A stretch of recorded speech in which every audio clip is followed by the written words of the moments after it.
Hey everybody, welcome back to Pathfinder, Wrath of the Righteous. Last episode we finished Daeron's quest and we killed the other. We also killed Leotar Hawkblade, or Daeron killed Leotar Hawkblade because they wanted to bring him to the Inquisition and he said no. And then other than that, we're, finishing up almost all of our stuff here. Like we just gotta do Finian stuff and we also gotta do Lands quest as well. And and then solve the riddles of the Nenio as well. That's what I'm currently busy doing as well. I also became a Lich. I evolved like a Pokemon. Now I'm back here as a full Lich. Last episode was quite the eventful episode as I killed Zacharias and everything. Thomas Longar also, Captain Harmerton turned out to be a traitor, so now I have Thomas Longar as my military leadership guy. Commander, the troops from Nerosian have arrived. As planned, we let them enter Dresden and then trap them. Once the soldiers heard of Captain Harmerton's criminal plans, they turned him in without hesitation. The execution was carried out on the spot. Hell yeah, that's what I want to hear, yes. The heart of the mutiny has finally been cut off. I am satisfied. When the war is over, we'll drink to old Harmerton and toast how kind it was to him to die without interfering with our plans. However, there is also an important matter of what to do with the officers drawn into Harmerton's conspiracy. Alright, we'll execute them as well, hell yeah. A grim decision, but no soldier in your army will question its necessity. Now that the remnants of the mutiny have been dealt with, I don't hesitate to say that you've won your troops' absolute loyalty, yes. The council and you personally have achieved the impossible. You have restored our morale and brought unity and order. You never listened to malicious detractors and stayed true to your cause, working one step at a time, building a determined and unshakable army, one that can defeat the forces of the abyss. Yes, thank you, Longar. At times, you built your war machine through very unconventional methods, but it would be foolish to deny their effectiveness. The results speak for themselves. Your army is a thing of beauty, alright? It can't buy one like it with money. It's built by unique talent. Perhaps you're a genius in that regard. On second thought, I forget I said that. No need to spoil you with praise. And I'm certain that no one will ever dare plot against you, Commander, or even doubt you. Let's put an end to this mutiny and deliver the final blow to the abyss. Lead us forth, Commander. Yes, I have my loyalty of everyone around me. Good, good, good. Alright. You guys, like my new Lich form? I'm a skeleton now. Yeah, it looks pretty cool. It's just crazy how I look with my glasses on and my crown. Alright, nice. Alright, we found our way to the Ineluctable Prison. This is, I think, Baphomet's thing. Yeah, Baphomet's realm.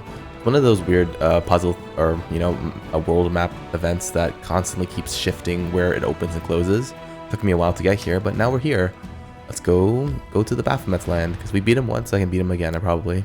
So I hope. Oh, that's a nice little face thing. Alright, let's do it. Let's do this. The good old Bufferoony and the final fight. Oh, this is a very nice place, actually. Nice little hell bridge. Cool, cool, cool. Alright, I'm buffed up. Let's do this. Minotaur's over there, which makes sense. This is Baphomet's land. Alright, let's do this. Open the door. An imposing gate of dark metal stands a good 20 feet tall. Twisted faces cover the doors, grimacing and groaning in torment. Embedded in one of the doors is some kind of intricate moving puzzle with large gaping keyhole in the center. You feel a great many dead souls trapped in this cold metal, bound in eternal suffering. All you need to do is reach out and you'll touch them with your power. Inspect the gate. The stench of pain and terror seems to radiate from the metal itself. You will have to exert your will to approach the gate. Okay, I can do Arcana or religion. Inspect the metal of the doors. Let's go. Yes, it is clear that it is not steel, iron, or any of the metals of alloys known to you. It appears that this substance consists of the essence of the abyss itself and the suffering souls magically fused with it. I recognize the spells that were used to enchant the gate. Oh, I did. It does not take long for you to identify the strongest spell, the magic of the dimensional lock. Judging by its power, Baphomet cast it himself. The Lord of Beasts has secured his prison from any attempts to get in or out by arcane means. Moving around using magic is possible only to those who have been granted Baphomet's special permission. Listening to the murmuring faces. You focus on the tangled whisper and suddenly feels through a pit of pain, madness, and suffering has yawned open under your feet. You plummet to downward as thousands of faces recount the indescribable horrors that they've endured in life and after death. You will yourself emerge from this sinister maelstrom. Touch one of the doors. Upon closer inspection, you do notice that the virtually invisible barbs, short and thin as a strand of hair, you densely cover the metal. You see blood-stained scraps of skin hanging on the sharp needles. The moment you touch the dark metal, a repulsive vibration runs through your fingers. For the briefest instant, the face on the gate seems to forget the torment and sneer at you. You feel your dead body shiver. The sensation is vile, like intrusive parasites skittering inside your hollow bones. End your examination. One of the faces, brows furrowed in torment, whispers, "Help us." I'm going to use a magic device, or I'm going to use trickery. And pick the lock. Yes, trickery. An experienced burglar can pick any lock, even one crafted by powerful demons. Working with startling precision and speed, you elicit a chunk or clunk from the lock, and the doors slowly begin to open. Doors bulge and hinges squeak quietly and tragically. Oh god, there's another one. Oh, there you go. Upon a vicious, you're being examined by a pair of watchful eyes that seem disproportionately large and thin in the thin, haggard face. Every now and again, the transparent film slides over them a serpentine blink. The demon observes you for a while, and she gives you a satisfied nod. So this is the creature that has paid us a visit, a fine specimen from my collection. I'd be honored to make a stuffed animal out of the blasphemer who dared to wound our lord. Who are you supposed to be? The Merilith responds casually, so looking over you with commanding confidence, like she's inspecting pork tenderloin in a butcher shop. I'm the warden of this prison, Aponavicious. All here, Aponavicious? Yeah, Aponavicious? Yeah, sure. All up here, both guards and captives are my toys. Now you'll become one too. What is this place? This is the Ineluctable Prison, the greatest jail has ever existed. Here, Baphomet's captives languish and experience unthinkable torment, and then their bones join the myriad others that belong to those who were confined here before. You better not stand in my way. Alas, you were too careless with your own flesh, and left so little material for a stuffed decoration, but I'll make do with what I have, because I'm a skeleton. As for the covering, I might as well use the pelts of the other crusaders. I have a large stock in my cells. Give me the hand of the Inheritor at once. I wouldn't give him to you even if he was mine to give. Unfortunately, he's not one of my toys. I wanted to add him to my collection, but our lord wouldn't allow it. I had to settle for listening to his crazed screaming. You don't scare me. I fought Baphomet, and that he wasn't that tough. Talk all you like. For every insolent word, you'll pay for this horrible suffering. When I'm done stuffing you, I'll keep you alive as a wordless, motionless statue. And after each of my master's visit, I'll carefully stitch you back up, putting you back together piece by piece, so that your torture do not stop even for a moment. Oh, okay, I don't fight him now. Okay, fight him later, I guess. Okay, I clicked a button and now Baphomet showed up in the mirror, or this little painting over here. Baphomet, a menacing horned figure, appears in the mirror's reflection. The sharp, hateful gaze pierces you, and you feel almost your soul being turned inside out. I see you, mortal. It is your own folly that has driven you to my realm, or do I sense Dr. Kula's hand in this? Ever since war broke out between us, she has gone to ground, preferring to send her pawn to fight in her stead. You must have outlived your usefulness to her if she has sent you to sacrifice herself in such a pointless manner. You do realize that no matter what she has promised you, she will not be coming to protect you this time. She is no match for me here in my realms, so you are completely alone. Release the hand of the Inheritor. Baphomet asks in faint surprise, release whom? Ah, the angel. What good is he to you now that I've wrenched out his virtuous heart and ordered my minions to hack it with knives, tear it to pieces, and singe it with flames? What would you want with a deranged, desperate clot of rage and pain? Did someone lead you to believe that you could still save him? Ha! Even Iomade would have no use for him anymore. It appears you have been sent here like a lamb to the slaughter. You have been fed some asinine tale about an important mission, so that you'd rush towards your death without hesitation. What is this place? This was once the place of my own imprisonment. Asmodeus, enraged by my attempt to steal from him, confined me here for an eternity of torment. Lamashtu had renounced me and left me to rot, but as you can see, I managed to slip away and take this little toy with me. Now the Ineluctable Prison is the heart of my realm in the abyss.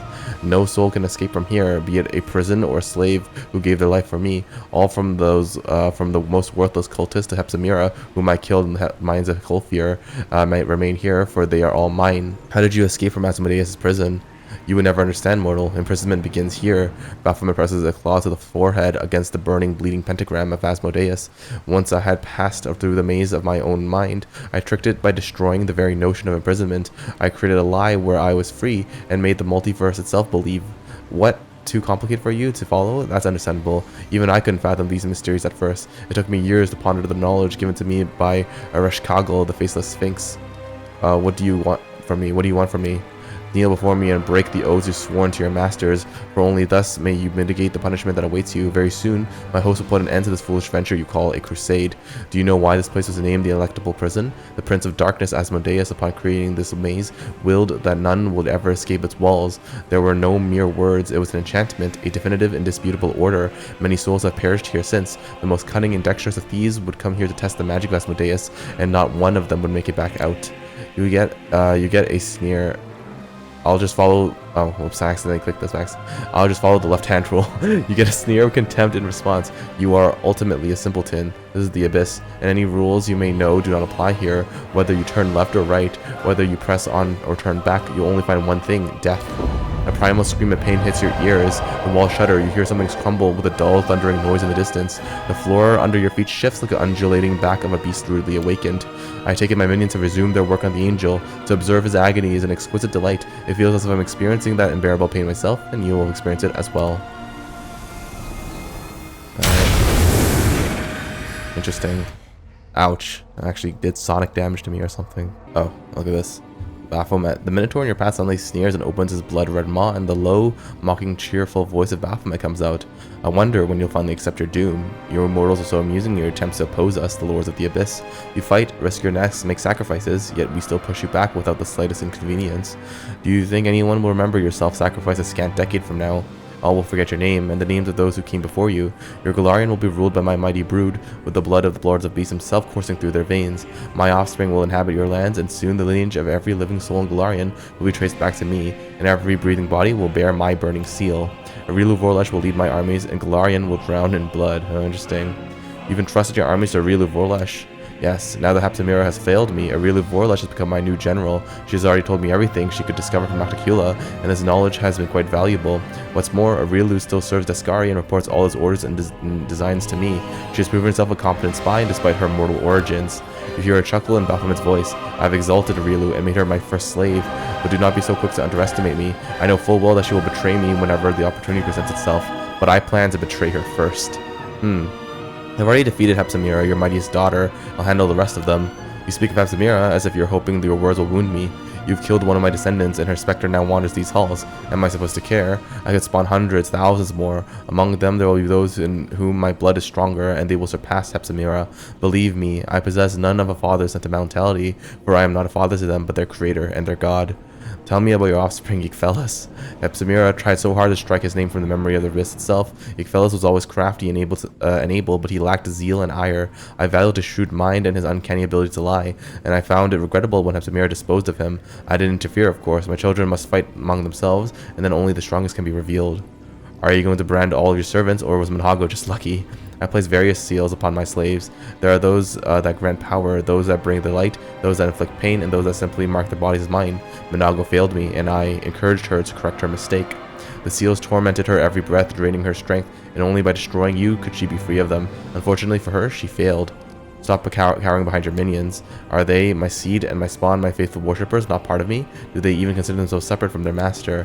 You cling to the notion of individuality without realizing that your own self does not exist, but you are but an instrument that has been grasped by several hands at once, and your destiny, your actions, and even your thoughts are theirs to control. You don't understand.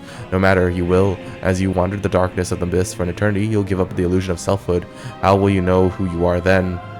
Recall the unholy texts of demon worshippers. Like you, I'll stop being a prisoner and become a monster. Baphomet lapses into silence and studies you. You don't even realize how alike we are, mortal. Know that, just as I once was, you have been betrayed by your own patroness. It's time for you to die. The Minotaur's body begins to swell and alter. Baphomet is pouring a generous dose of power into it. You seek to battle me. I will sacrifice the body of one of my faithful to show you a fraction of my true might. Uh-oh. Oh, he just got bigger.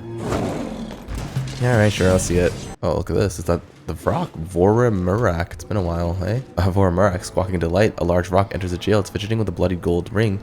Its clawed fingers muttering lovingly. You thought you could hide it from Voromurak, didn't you? But the rock saw you swallow it, foolish little human, and she took it. She pulled out your gutsies and took it shiny.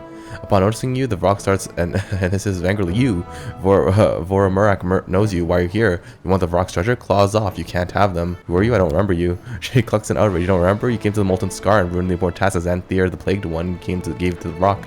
You took the humans Voromurak were making to the... Oh, right. And you killed Xanthir, the Plagued One. And now the rock will never get mythical powers. And you, nasty mortal, don't you even remember? And now you're trying to steal the rock shinies. What kind of shinies? Do you have a lot of them?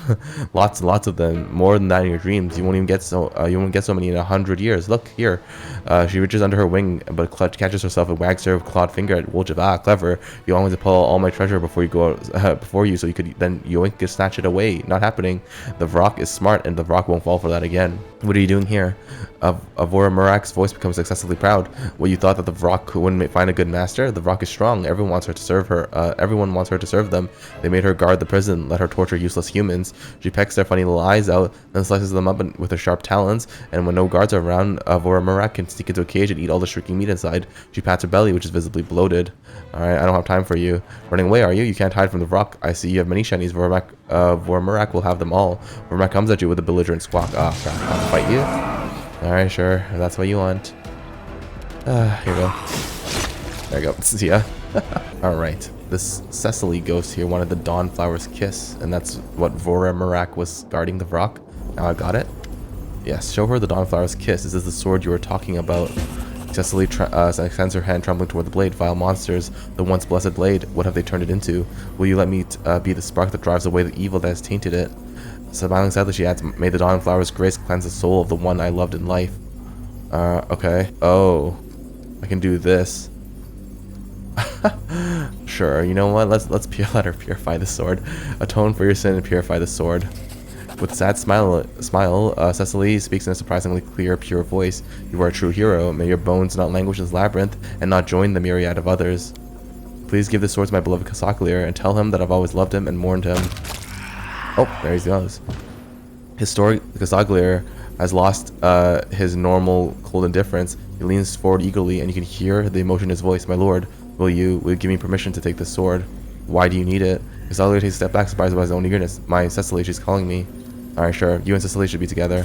Casaglir reaches for the sword, but freezes as the ghost of Cecily appears before him. My darling, what have they done to you? To both of us. Your flesh is cold and there is no warmth in your eyes, but we'll fix that. I will heal your poor, suffering heart.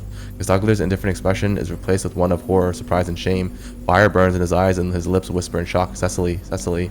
There's a subtle shift in the knight's posture. His movements become smooth and graceful, and the submissive, obedient expression on his withered face changes a look of profound sadness. I can feel her, my beloved. Are we really together again? Thank you, Commander. You have shown me a mercy I do not deserve. The undead man gives you a heartfelt bow of respect. Oh, you've changed, Casaglir. Even your voice sounds different.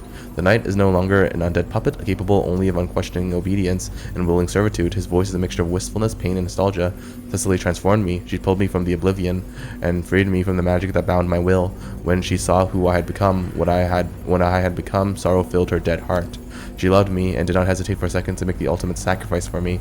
My beloved Cecily entered this body and became a part of me. Our souls intertwined and became as one. Now we are together again. After all these years, I'm grateful to you, Commander. Oh, okay. Your beloved Cecily, what was she like?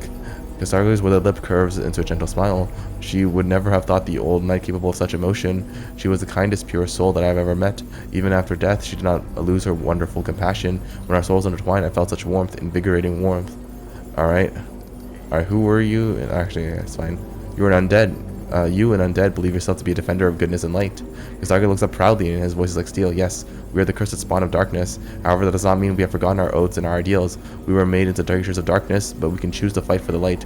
Our evil fate can be put to good purposes. We will serve you, Commander, and help you achieve victory over the evil of the world wound. Alright, sure, that sounds good. That sounds good. Knight, not respectfully, summon me when you need me. Okay, I need you right now. That's nice. That's a really nice ending for them. Alright, we go in. Oh. It's upon vicious. You come here uninvited, mortal, but I'll pardon your audacity for the sake of the reward Baphomet will grant me for prevailing over you. He may honor me by making me his arch-priestess, and by delivering into my hands the one who currently holds that position, the lovely Ineluctable. Oh, the things I'll do to her body. Aponovicius wills herself to get rid of her eyes of the wistful glint. Take a good look at what awaits you. These poor things thought themselves great fighters, but now they're just dolls in my hands, marvelous trophies. Some are still alive. Once I'm done with your transformation, you could even exchange stories of your downfall. Come here, I'll be gentle. Wouldn't want to ruin your beautiful pelt. Where are you holding the hand of the Inheritor? In a place from which there is no escape, in the heart of the prison, there is a cell for special guests. Not for you, critter, I'm sorry. You'll be confined in these chambers, but don't worry, I can entertain you just as well as our lord's finest executioners. You'll become a decoration yourself, monster. Aponovicius draws the sword. Let's begin our game. I hereby dedicate the first wound I inflict on you to the Lord of Beasts and all others. It's my pleasure and nothing else. Of course. Sure. Here we go. Gotcha. Never mind. This is pretty easy. Oh, there it goes. I woke in another magic circle here. The immense statue is watching you impassively. Its horned head suddenly leans forward and gives you a sly wink. It's still not too late to kneel before me. If you admit here and now that you have no master other than me, I'll grant you permission to take your own life swiftly and painlessly. For the last time, let the hand of the Inheritor go. You're too late. Whatever is waiting for you in the depths of my labyrinth is no longer the angel they call the hand of the Inheritor. Now it's just a clot of insanity and pain and tainted and deserving nothing but of contempt. What will you do with him even if you save him? You're not actually expecting me to kill myself, are you? Why not? I'm showing you great mercy by allowing you to bleed out right now before my executioners get to you. You've heard the screams of your angel, or rather, my angel.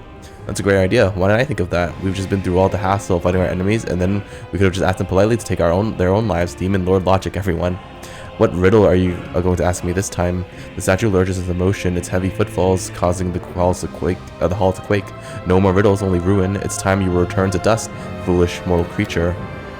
No. It's gonna statue fight? Oh, yeah, okay. There it is. They just jump down, alright. Let's do this. Oh. Okay, I just have to click that button again.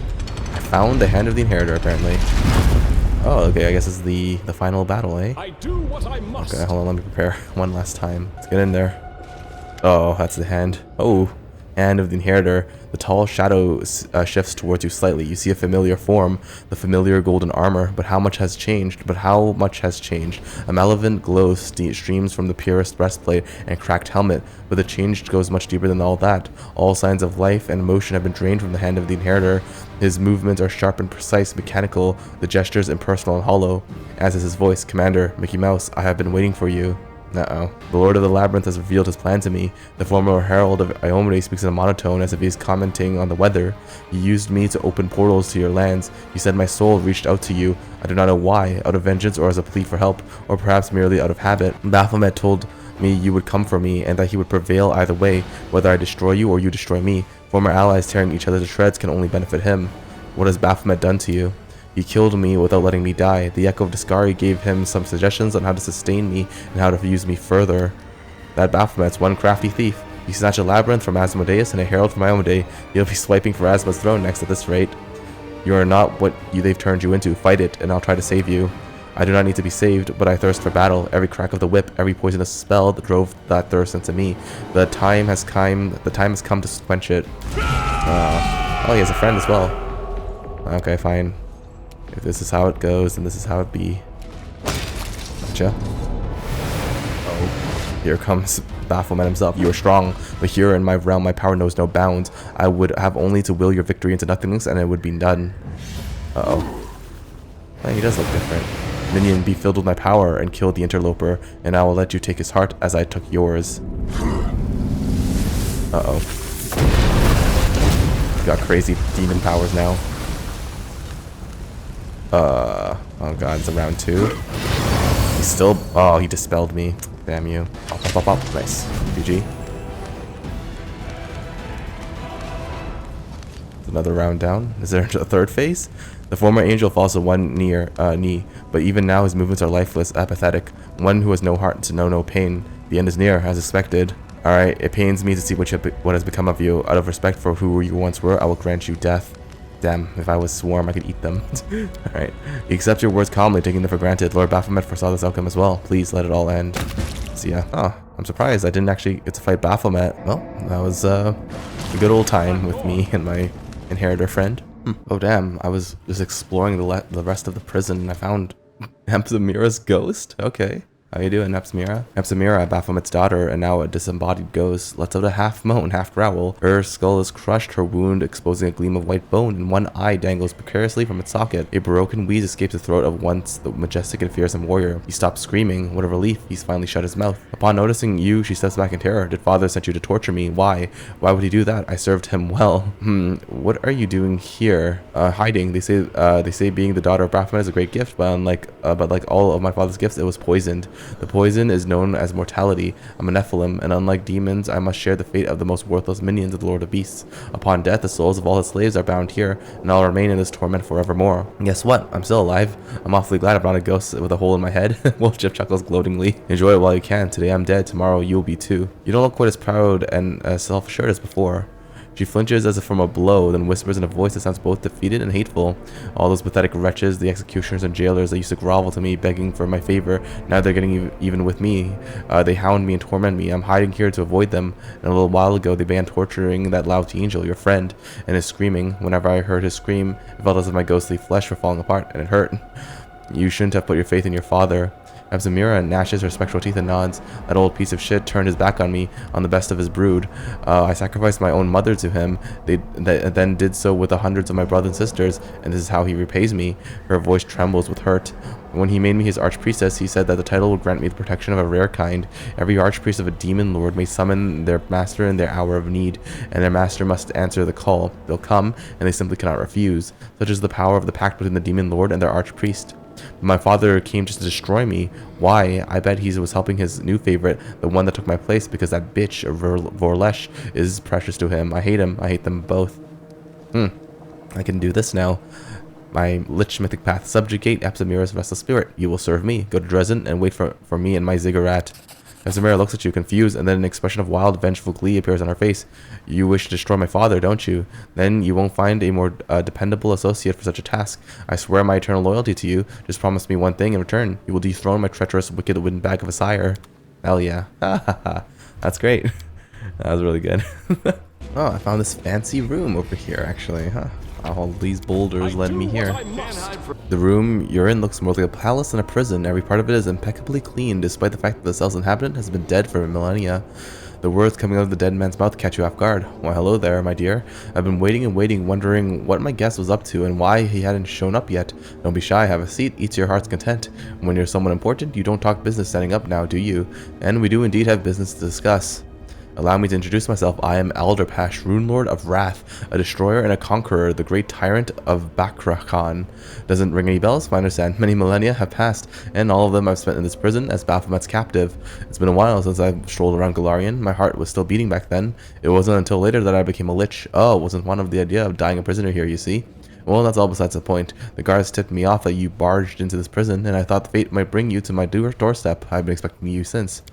Rumors about you have been going around for the Abyss for quite a while now. Rumors fly free, you see. You can't snare them, can't cage them. Even down here in the deepest dungeons, a tale flies by every now and again. And about the time you took Dresden from the demons, or about the time a goddess and a demon came to coax you to their side. I've long since wanted to see you for myself and take your measure. You feel the dead eyes fix their gaze on you. Let's see. You can't fool me. You're no human. You're a shapeshifter, and an odd one at that. Not a fae, not some transmuter, but a fox in human form. Okay, what a fascinating creature. I've never even ever heard tell of anyone like you. I want to know more about you. By all means, I see no reason not to tell you. I've got some impressive stories to share. I was a great tyrant in life, and the good folk were scared witless of me. And in death, you can see my power is nothing to sniff at. I continue my explorations on magic, the kind that your generation knows nothing about. Go ahead, my dear, ask away. He gives you a benevolent smile. So we have a common enemy in Baphomet. Indeed, alas, I haven't had the pleasure of wounding him by my own hand, although I dearly love to spill his guts. Yes, I've heard about your feat. Ever since he rushed back to his abyssal realm and locked himself up in his citadel, everyone's been going on and on about you. My dear, what kind of mortal is this that managed to injure our mighty lord? Alderpash lowers his voice in a confiding manner. He won't soon forget you. He may be ancient, but he's such a child at heart. He's been the same ever since he was created. All he cares about are his grudges. Asmodeus wounded him, Lamashtu left him, Descari doesn't see him as his equal, Nocticula refused to bed him. He's a walking collection of scars. His wounds are his essence, so you take heed now. Oh, interesting. Tell me of your great accomplishments. They don't teach you youngsters anything these days, unless and well. Okay, this is a lot of lore. I don't know if this is a lot of stuff. Yeah, okay. I spilled enough blood to fill all the rivers of Golarion, and the tears of my actions could fill the same thrice over. Yes, my reign was grand and glorious, and they could tremble at the mention of my name for many centuries to come. You don't look like a villain to me. Alderpash snickers gleefully. Well, that's because I'm not one. They just call me that, and for what? Was putting 7,000 slaves on stakes for the rebellion act of villainy? I had the well-being of others in mind.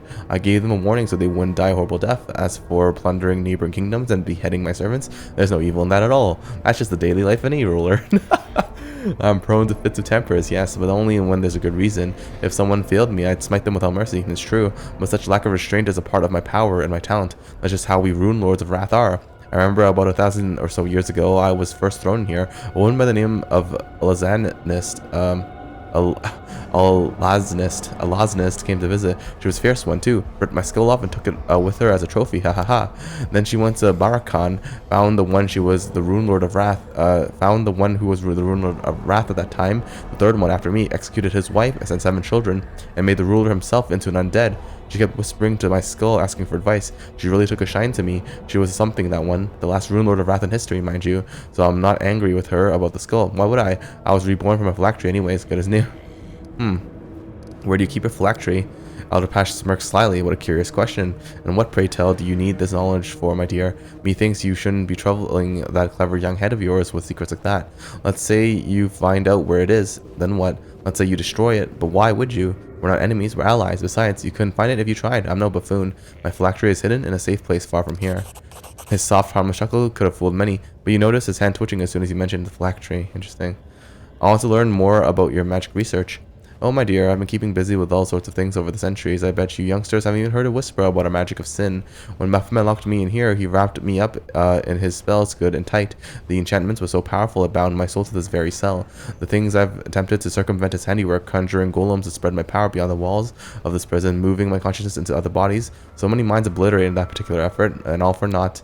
When I grew desperate, I whipped up some fanciful undead just to vex Baphomet and lay waste to his jail. I must have slaughtered half the labyrinth, then stopped. It was too much of a hassle. I'm just bragging at this point. For you to understand my discoveries, you've had to understand. You have to study as my apprentice for an age or two. You know what kind of education mages used to get, far beyond anything they teach you these days. Needless to say, I've hidden my most valuable creations and treasures far from this place, so that Baphomet can't get his hands on them, any of them. The guards assigned to me were so kind as to accept a modest bribe and carry them out of the prison to stow somewhere safe. Crap. I don't have the knowledge to arcane. Alderpash's studies of arcane. As you can see, I've walked the path of becoming a lich myself. Alderpash gives a nod of approval. Oh yes, most impressive. To reach such heights at such a young age. I congratulate, my dear, as my equal. Now everything is clear. Tell me about the Ineluctable Prison. Well, what are you interested in, my dear? I know a fair bit. My guards, you see, some of them like coin, some of them are just afraid of me.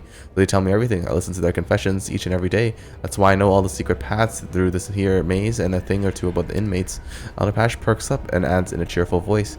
Here's a story for you, a fresh one. Believe it or not, lately this place has been having a bit of a pest problem in the form of a vrock. A sneaky little thing and nosy too. She filches any old thing, no matter its value. But goodness, she is dim. She even paid me a visit, thought I was sleeping. She giggles boisterously, looking at the bloodstains in the far corner. I had to pluck a couple of feathers. Okay, sure. What sort of business do you have with me? Here's the thing, I've grown weary of sitting here and I can't escape. I've tried so many things, every trick in the book. Nothing. Baphomet placed enchantments on me that hold me in the cell and utterly refused to let me walk out the door. And anti-magic spells have never been my forte. I've always believed in incineration to be the best defense against enemy sorcery. And here I am, languishing in here. Would you, my dear, kindly help me escape? I'll make it worth your while. What do you say? What kind of payment will I get for helping you? I have something that could prove most useful to you. Back when I still lived, I was interested in a certain plane called Jandalay, a remarkable place, a chimera of sorts, the graveyard for dead planets. Getting there is tricky, but I managed to capture one of the guardians of that plane. I wore them down in a torture chamber, bringing some of their knowledge from them before they perished. He traces an unfinished rune on the table with his finger. This is part of the rune of Jandalay that offers protection from chaos. A substantial asset in the war with demons, don't you think? Help me regain my freedom and I'll teach you or your servants how to inscribe this rune. What will you do if you get out of here? Alderpash sets a nonchalant tone. Well, first I'll get my kingdom back. I'll enslave the populace, conquer my neighbors, maybe commit genocide against some particular unruly nation, build myself an army by taking children from their mothers and putting the latter to the sword. Orphans make for loyal troops, you know. I'll clap everyone else in irons and make them work without a moment's rest until my coffers are overflowing. Those who are useless in both war and work will be cut down in mass sacrifices. Basically, I'll make myself comfortable and lead a quiet existence without bothering anyone. Okay, I kind of like Alderpash. Okay, sure, I'll set you free. Well then, how about you do this favor? Kill Baphomet for me, and kill him for good. His sorcery will go poof, and I'll be free. He watches you closely, seemingly both with ridicule and a certain interest. Fine, that was a jest, my dear. As much as I wish to see the blasted goat bite the dust, we'll try another way for now, something craftier and easier. I've heard that they have a rather curious scroll in this maze's sanctum. The spell it holds will cancel out any magic around it, and its power is formidable. A handy little thing, wouldn't you say? The only problem is that the scroll is written using a special Osirian cipher that hardly anyone is familiar with. It's a good thing that I have a penchant for languages from a young age. Bring me the scroll, and it might just break Baphomet's magic. Oh, this is hand him the scroll. I got the scroll. Alderpash's dry lips curve into an affectionate smile, just like a kindly grandfather taking delight in his clever grandson. Indeed. Go ahead and show me. Yes, this is it. Alderpash reads out the spell in a guttural tongue. The sorcery carries with it a destructive force. The scroll expels a wave that dismantles any magic. He smirks, but the smile fades quickly, giving way to the puzzled expression. A mighty spell to be sure, but it doesn't quite cut it. The goddess Wadjet, while powerful, dwells far from this place, and Baphomet, why, he's right here. His prescription still hangs above my head, utterly unchanged. We really should have educated our slaves better. The arcane arts have been all but lost over the ages. We need another approach, my dear. Power has failed to help us, then perhaps a clever trick will. Baphomet's decree was that I couldn't leave these chambers without his will. Well then, get me his will. A special key he gave to his warden. They can unlock any cell in this jail, any of its locks. such as the magic it holds. Then perhaps it can trick the incantation that is holding me here. Baphomet was the one who gave her the key. You could say it carries part of his will, and if it unlocks the door, won't that mean Baphomet has released me? Okay, I got the warden's key. Alderpash carefully takes the key and looks at it for a while, watching its surface glint in the light. Not sounding particularly confident, he says, "Alright, my dear, let's see if it works."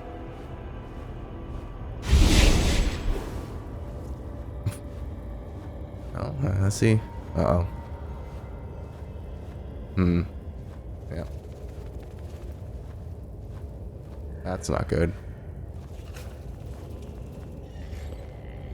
Yep. He's not happy. Oops. Failed grandpa. With a disappointed grimace, he gives you the key back. No luck, my dear. No matter how hard I try to turn the cursed thing and open the door, it won't budge. Looks like you've knocked off the warden for nothing. Even her magic key can't remove Baphomet's edict. After a mournful silence, Alderpash jerks his head up. Perhaps you have the strength to wrestle with the Hornhead's will. Why not? You stabbed him once before. Perhaps you'll come through this time too. Perform some miracle that can free me and do it with his enchantments. What exactly do you want from me? Alderpash waves his arm excitedly. I don't even know. Improvise, my dear. Improvise. Okay, sure. Try to lay claim to Alderpash's fate. I am a lord of death. The spirit is hereby under my command, not yours, Baphomet. Demonic incantation withstands your attack. Here in the domain of the Lord of Beasts, in its very heart, there's only one master over both the living and the dead, Baphomet. Alderpash clicks his tongue in disappointment. Having trouble, my dear. I can see that you are. Don't you fret, though. It happens to everybody. I don't know what to ask of you anymore. I've tried everything. I can't overcome Baphomet's will. Looks like my last hope is going to be the death of my captor. Once you vanquish him, his spell will weaken, his decree will be no more, and I'll find a way out somehow. Swear to me, my dear, that you will kill the Lord of Beasts. Just honor the old man's request, will you? Give me your word and no trickery. I'll take your oath and reward you, as was promised. I can tell by the look in your eyes that my tasks have worn you out. Why didn't it work? Well, what were you expecting, my dear? Baphomet is a demon lord after all. He's got his own powers to match yours. Good effort, though. Quite impressive. Why do you need my word? Now, don't underestimate the power of a promise. Manifestation is a great force in any branch of magic. Baphomet spoke a word and magic was born, so strong that even you can't overcome it, as long as Baphomet lives, that is. And once he's dead, that's where your promise will come in. Swear to me that you'll wring the Hornhead's neck and let me go. As soon as your oath is fulfilled, I'll be free. By the way, the part about wringing his neck, that was in figurative sense. I'd rather you killed him slowly, so that he feels every bit of it, the swine. Alright, lawful. I'll free the dead enslaved by Baphomet, and I swear it. Alderpash narrows his eyes and says softly, "That was well said, my dear. We will assume you have been as helpful as you can, but that should be enough." Alderpash, with a flash of magic, Alderpash produces a shrunken head about the size of 2 fists. A rune is carved on its forehead. There you go, my dear. This is your reward. The sign of Jandalay, the great barrier to shield you from the forces of chaos. Use it to keep crushing those demons. This old man won't keep you any longer. The spirit of freedom tickles my dead heart. I just can't stay put anymore. I'm gonna have a grand old time, and all of Golarion will soon hear about it. You know, Alderpash seems like a cool dude, honestly. I'm gone. Alright, thank you. Alright, so now that I'm back from the Ineluctable Prison, I rested in Dresden. I'm all rolled away here now to the Nameless Ruins with Nenio because I have all 4 masks now. Yep, I've got all 4 of these damn masks. Now I can finally see what all the hubbub is about creation and secrets and whatnot. So let's go. Oh, I'm infinite. Maybe that's why. Yeah, okay, I am infinite. That's why. Okay. Behold the truth, open yourself to knowledge, reveal yourself. Oh. Actually, a mysterious portal. Wow. Huh. Oh, okay. They all follow me. They follow me through. That's funny. Behold the truth. Open yourself to knowledge. Reveal yourself. The cold, indifferent voice fills the emptiness around you. It does not sound masculine or feminine. It does not beckon you forward or entice you with the promise of reward. It is merely formulating a problem that must be solved. Nenio rubs her nose. Here I come, the greatest scientist of Golarion. Together with my loyal follower, we have solved the riddles of your statues. Now we wish to have a conversation with you and maybe conduct a couple of experiments while we're at it. The absence of an answer is an answer too. That's not true. The absence of an answer just means you just keep searching. There must always be an answer. The voice is empty and emotionless. The Enigma knows the answer to all questions. Really? You have all the answers? Fine, let me put you to the test. Where did I put my whetstone? Is there a breed of demons whose name starts with the letter Z? What recipes for spicy rat chili do you know? The barrage of questions met with a gloomy silence. Religion. Enigma. I think I've heard of this place. Never mind. I've never heard of this place. The voice called this place the Enigma. I know of only one place that goes by that name. We're in the abyss. In the abyssal realm of the most mysterious of all demon lords. The enigmatic Areshkagal. Nenio frowns pensively, but this changes nothing. I still want to talk to her. So, who are you? You are met with silence, heavy, stifling, absolute silence. You strain to hear something, anything, and would break the oppressive, unbroken stillness. So, what is this place? Okay, nothing. Danger is just another obstacle to my knowledge. Alright, let's continue. Help Nenio unravel the mystery of the Enigma. Uh-oh. Oh. The button. Put it in here. Oh, strangers. A voice fills your mind, displacing all the thoughts. Behold the truth. Open yourself to knowledge. Reveal yourself. Who are you? I am a Galarian. That is a mask you wear to hide the truth about yourself. Tear the mask off and let it fall at my feet. Who are you? I am the commander of the 5th Crusade. Ooh. That is a mask you wear to hide the truth about yourself. Tear the mask off and let it fall at my feet. I am Mickey Mouse. That is a mask you wear to hide the truth about yourself. Tear the mask off and let it fall at my feet. No, I am Mickey Mouse. What are you talking about? Who are you? This is definitely a riddle, and it is one of the most sophisticated riddles I've ever heard. What happens if you deprive someone of their name and identity? You take away their past and present. Oh, I have the answer. From my point of view, all of you boys and girls look the same. Your names and gender, they're all just words to me. When your identity is stripped away, you become nothing. The correct answer is nothing. Alright, I am nothing. The mask has been removed. The hidden truth has been revealed. Ignorance is now knowledge. You are nothing. Uh-oh. I'm off. Did I do something? Yeah. Alright, I think I'm almost done the damn Enigma thing. Such an annoying puzzle dungeon that I had to go through. I'm off. Really frustrating. But I did reach level 20, so that's nice. So I guess I'll do that here. Right before the final fight. Nice. Yeah. Summon monsters. Yeah, sure. Why not? Let's summon monsters. Why not? One of us, I get this special ability. Good to see it. Cool, cool, cool. I have Staunton Vein now. Level 20 War Priest. Good to see it. Aspect of War. Cool, cool, cool. Alright, that's nice. Castaglier now. Level 20 Fighter. Yes. Let's go. Weapon Mastery. It's gonna go the Scimitar. Hell yeah. Sure. Give me reflex saving throws. Better reflex saving throws. Sure. Nice. Castaglier. Good old big old Castaglier. Delamere now. It's level 20 Slayer. Get more dexterity. Nice. Maybe Hunter Surprise. Sure. Hunter Surprise. I got a Master Slayer as well. Yeah, sure. Let's go level 6 Mutation Warrior. I think that's, you know, not bad. Not bad. Maybe better Will Saving Throw. Yeah, sure. Maybe better Will Saving Throw. Good, good, good. More Bravery. More Will Saving Throws. Sure. Nice. I am level 20 now. Feeling pretty good, actually. Feeling really strong. Did I click the button? I guess I clicked the button. Okay. Oh yeah, there it is. There's this big old Sphinx lady. Areshkagal, bow unworthy one, bow and tremble before the great Areshkagal. Something about this is wrong. I mean, something else besides this ridiculous demand to bow and tremble. And he rubs her nose. This is not the real Areshkagal. It's a copy, though it looks very realistic. Areshkagal, is that you? Surrender or be cast aside does not matter. Your fate will still be the same. Sharp claws suddenly tear into your chest and then withdraw, ready for another strike. I'm almost positive this is just another test. We are supposed to be we are supposed to be nothing, and nothing can not experience pain. Let's conduct an experiment. What will happen if you don't do anything? We'll let her keep hitting you and try to suffer through it. I think this will produce some very interesting results. Alright, I am nothing. Are you trying to scare me with your words, to tire me out with empty talk, as if I were merely a night vision or a nightmare? Areshkagal lashes out again, and her claws sink deeper into your chest. Nenio produces a piece of paper from her sleeve and begins to scribble some notes. The experiment is going as planned. Please continue. Try to ignore your injuries. I am nothing. Areshkagal's voice drips with contempt. Nothing, not pathetic, nobody. She strikes again, and you feel her claws rip open your chest. Yes, keep going. You have to convince her. If my expected opinion is correct, you'll soon succumb to our sophistry, or you will die. Those are the two possible outcomes. I am nothing. Nothing cannot suffer or feel pain. Nothing does not exist. Areshkagal's claws sink into your chest once more, but this time they pass straight through your body, as if you were made out of air. The unworthy one has become nothing. It's impossible. Oh. The pyramid summit. Oh yeah, I can go to the summit now. Hey, is this the end? The end that I've been craving all this time? No, it's Areshkagal and a bunch of strangers. This grain of sand has found its way to the truth. Its persistence deserves reward, but any impudence will be punished. The familiar, faceless voice takes on the form of a demon lord, Areshkagal, the faceless sphinx. Areshkagal, I have so many questions for you. Trembling with excitement, Nenio produces a crumpled piece of paper from her sleeve. What is life and where did it come from? Who created the very first god? Which came first, the chicken or the egg? Nenio stops abruptly. She turns towards you slowly and says in a dry, emotionless voice, the absence of an answer is an answer too. Not every riddle needs to be solved. Some must simply be accepted. Impudence will be punished. Nenio, how long have you been serving Areshkagal? Nenio, what's wrong with you? The faceless servants of the faceless Sphinx come to Golarion to find the worthy one and show him the way to knowledge, the path to Enigma. Nenio is nothing. It is a grain of sand lost in the vast expanse of existence. It has no purpose of its own, no will of its own, no past or future, no name. She, Nenio's body twitches, she grimaces slightly, and then becomes emotionless again. It is an anomaly, it is an apostate, a nihility that tried to become something. It rejected its own essence and took on the name Nenio. The will of Areshkagal, the will of the universe itself, has been fulfilled. Now the anomaly will once more dissolve into nothingness. It will return to its previous state of non-existence. Nenio, fight her.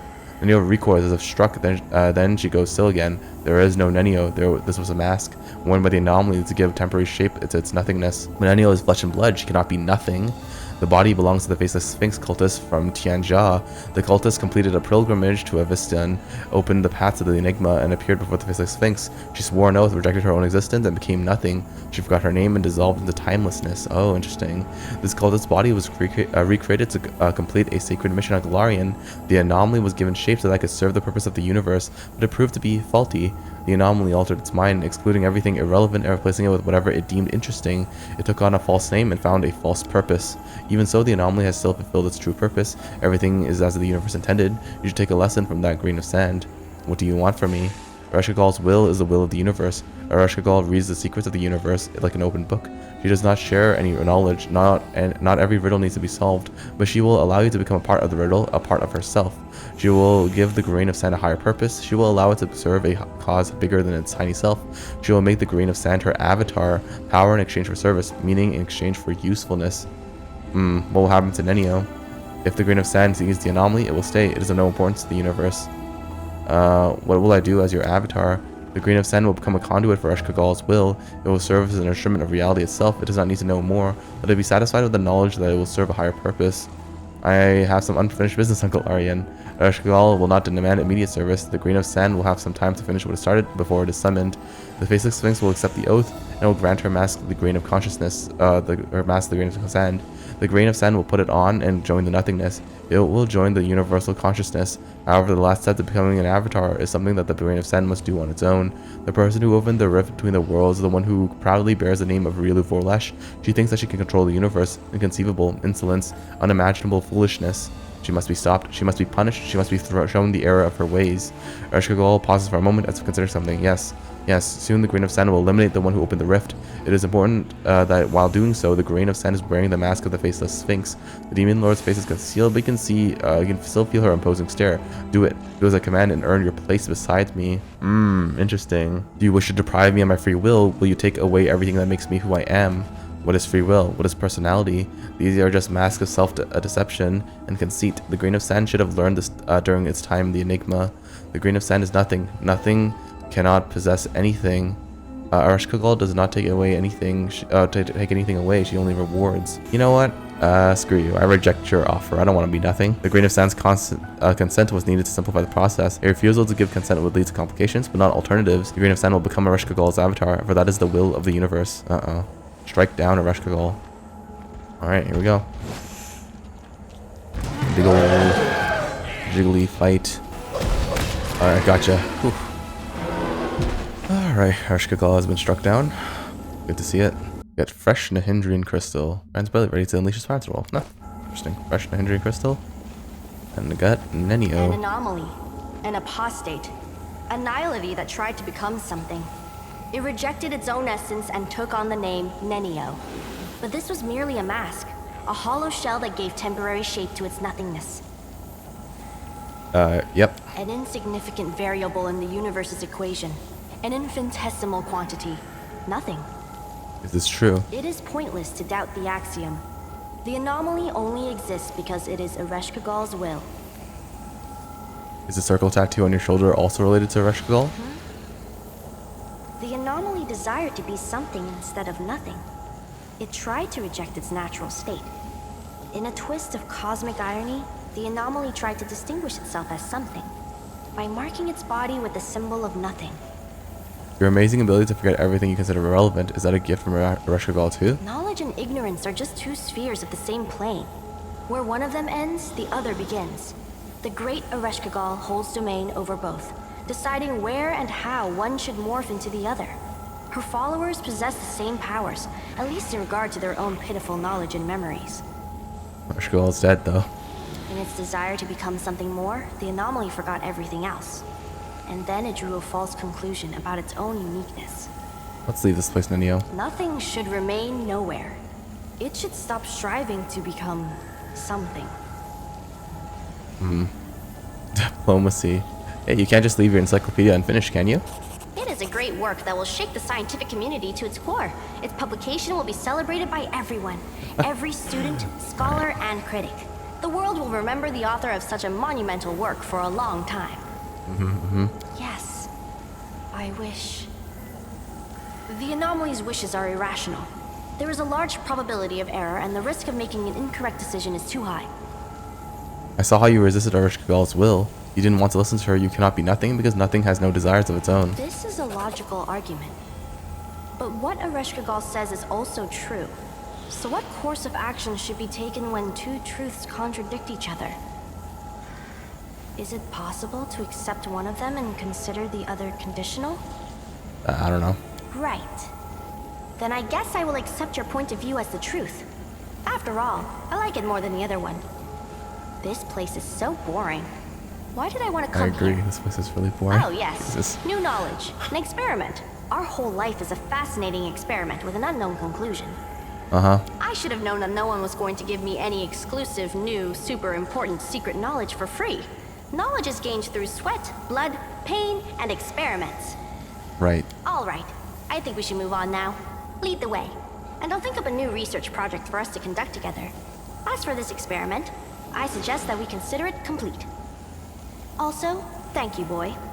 For all that I remember, and for all that I've forgotten. You're welcome. This was... This is not my time yet. Okay, shut up, Lan. This is quite the long journey. I did not expect the Nenio side quest to be this long, but alright, you know what? We did it. Thank you guys so much for watching. Hope you guys enjoyed it as much as I enjoyed playing it, although I will say that this Enigma thing was not that much fun, but hey, you know, I did it. So yeah, thank you guys so much for watching. Hope you guys enjoyed it as much as I enjoyed playing it, and as always, I hope to see you all next time, but until then, goodbye for now.